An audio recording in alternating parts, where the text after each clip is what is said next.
वसमत तालुक्यातील रेधोरा या ठिकाणी नागरिकांच्या वतीनं आमदार राजूभैया नवघरे यांचा भव्य नागरी सत्कार। रेधोरा इथं लोकप्रिय आमदार राजूभैया नवघरे वसमत विधानसभेवर सलग दुसऱ्यांदा प्रचंड बहुमतानं निवडून आल्याबद्दल भव्य नागरी सत्कार संपन्न झाला आणि जनकल्याण कार्यक्रम अण्णाभाऊ साठे सभागृह लोकार्पण सोहळा सुद्धा यावेळी संपन्न झाला। यावेळी गावातील गावकरी, महिला मंडळी, त्याचप्रमाणे आजूबाजूच्या गावातील प्रतिष्ठित नागरिक मोठ्या संख्येनं उपस्थित असल्याचं दिसून आलं। त्याप्रमाणे सर्व पदाधिकारी, नागरिक मोठ्या संख्येनं उपस्थित होते। यावेळी नागरिकांनी विविध समस्येबाबत आमदार राजूभैया नवघरे यांना निवेदन दिल्याचं दिसून आलं।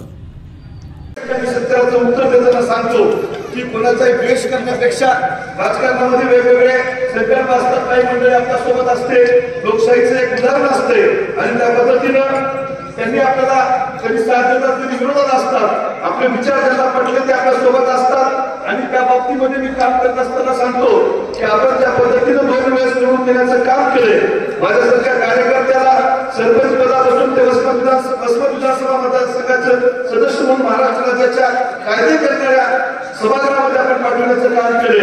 मला तुम्ही दुसऱ्यांदा दिलेले, पण मी तुम्हाला एकच शब्द देतो, मी चौपट वेगाने काम करण्याचं काम या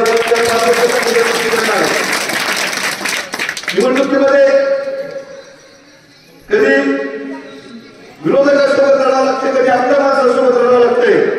कारण ज्यावेळेस रामायण चालू असते त्यावेळेस विरोधकांसाठी लढावं लागते, पण महाभारत सुरू झालं की आपल्याही माणसासोबत लढावं लागते। त्या पद्धतीने ही निवडणूक झालेली आहे।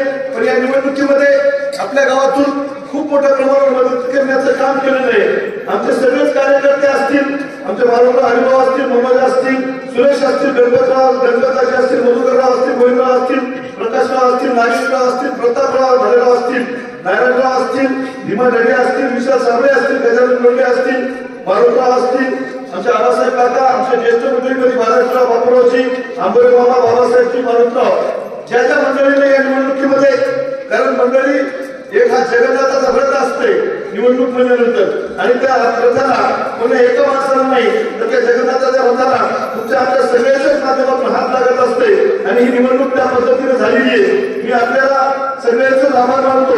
मोतीराम सरकारी प्रास्ताविकामध्ये विविध विकास कामाची मागणी केलेली आहे। त्या विकास कामाच्या कामामध्ये जर एखादा आमदार आपण निवडून दिला तर तो ते शोभेची वस्तू नसतो, त्यांना आपल्या गावामध्ये कामं करायची असतात। मागच्या काळामध्ये 1.5 वर्ष कोरोनाचा काळ होता, 1-1.5 वर्ष सरकार अडकून पाठवून येण्याचं काम केलंय, जवळपास 3 वर्ष वाया गेले। प्रतिनिधी नंदू परदेशी, वसमत, हिंगोली, NTV न्यूज मराठी।